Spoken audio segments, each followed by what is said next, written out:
So it took me all of 2 seconds from saying that I needed to stop doing stressful things to immediately going back to being a ball of stress. So, I need a means of de-stressing myself, and the internet has taught me that the best means of doing that is by making fun of someone's lackluster efforts. After all, if you're struggling to achieve anything on your own, you can just ignore that problem by laughing at a person's failure to live up to your arbitrary, meaningless expectations. Why subject yourself to failure when you can just project it onto another person? A flawless approach! While I am very slowly building new assets for the channel and trying to figure out how to balance that with the other things I want to do, Hunter, Sprocket, and Fiend are on what is very likely going to be a tastefully relaxing long vacation that I am probably very jealous of. Lucky for me, Fiend left behind a script that Ponder Sprocket wrote before they left. How does that work given that she's the character and I'm the artist? I don't know, you tell me. Apparently this has to do with an artist being dumb and not accepting critique. I don't know, I sort of spaced out while she was explaining it. There's like 2 other videos attached to this, so maybe go watch those. But I've got a list of notes here, so I'm just gonna read them off and the editor can put in the corresponding pieces. Sound good? Cool.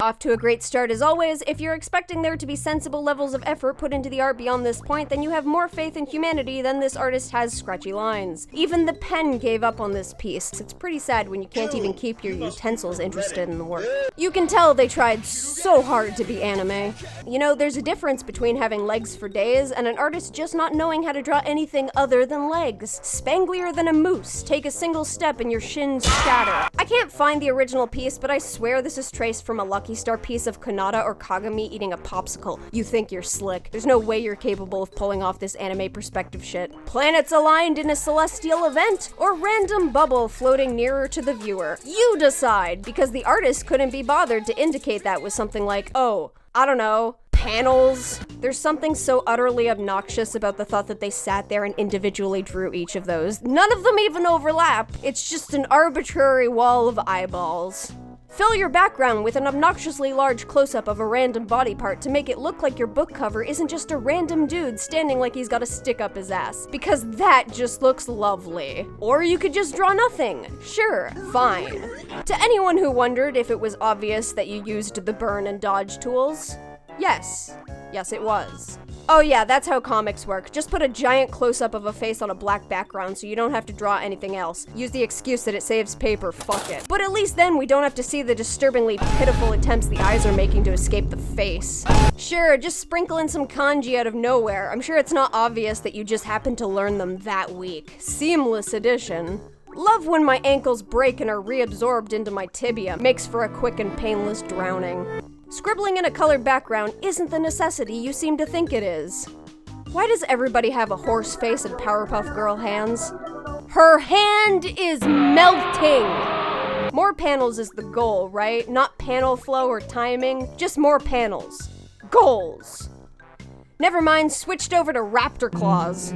I could comment about physical space being a nebulous fluid concept that this loser likes to play fast and loose with, but what is under that blanket? Don't you dare try to tell me that's a leg. You know what you did.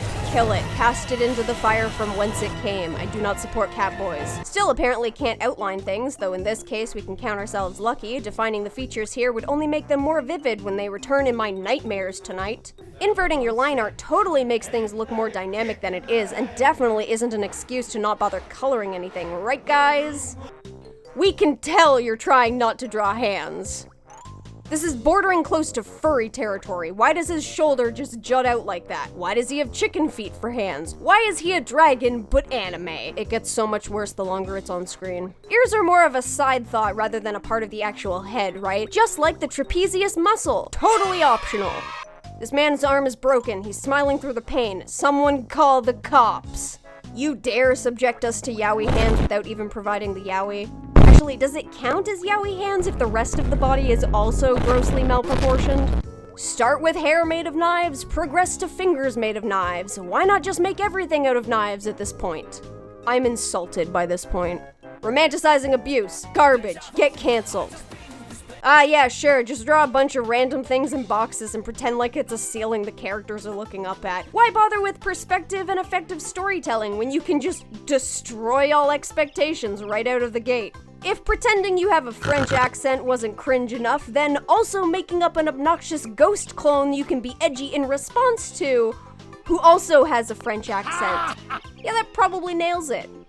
Ah yes, Trap Scene Goth helps edgy murder hobo find the single vanilla amidst a sea of lemon macaroons for his hungry monster. My favorite bedtime story. If the fact that these two walking salads are supposed to be twins doesn't depress you, then noticing that this is yet another piece with a massive, unnecessary blank space on one side probably will, because balance is a myth and space-time is delicious. Title the piece His Mother's Smile, and then blatantly draw the characters with different smiles. Basically writes itself at this point. Hey guys, have you seen my new OC, Hugh Man? His hobbies include drawing abs on himself, stabbing people with his ponytail, and seeking out medical help for his unholy blushing disorder. Is that everything? Cool. End result, blah blah blah, this artist failed to accept criticism right from the get-go, and I guess this is the result of that. Really not my problem if they can't be bothered to recognize when someone's trying to help them, that seems like their problem. Maybe one day they'll get good and they'll be able to appreciate lovely fan art like all of these. Seamless segue, I know. ItzMeRedStarz starts things off with a cute chibi piece, Octo-Mama, depicting Ponder Sprocket trying to keep her hat from getting washed away, making both subject and environment shine, reminding us that the ocean is sparkly and magical. No? Just me? Okay. Ponder Sprocket is posed for success in this lovely piece by MDev, or specifically their account MDev is gay AF, but semantics. Fiend is here to appreciate the squish just like the rest of us because MDev draws it so very nice. For some more bikini fashion fun, Dragon Slayer provides us with their Octomama fan art. We get a sly smirk to go along with the pentagram detailed bikini top, which, if I'll be honest, is pretty fitting, a light thematic touch to appreciate. Already out under the sun and palm trees is this Ponder Sprocket piece by Mix is Woke, going for a more physically and fashionably functional swimsuit combo. Very nice. Fiend down there like, yes, I support this turn of events. Labrador Kitten provides us with a cute sketch fan art piece giving Ponder Sprocket more of a traditional anime-esque feel. And while she's maybe a little less of her traditionally curvy self, those curves forming the legs and arms are hecking nice all on their own. I'm sure we all dream of visiting turquoise shoals, lapping up against crystalline beaches, where dazzlingly beautiful women flex their muscles at us all day. Being a veritable Morpheus, Dreamwalk Felix clearly knows this and thus has gifted us with hanging at the beach.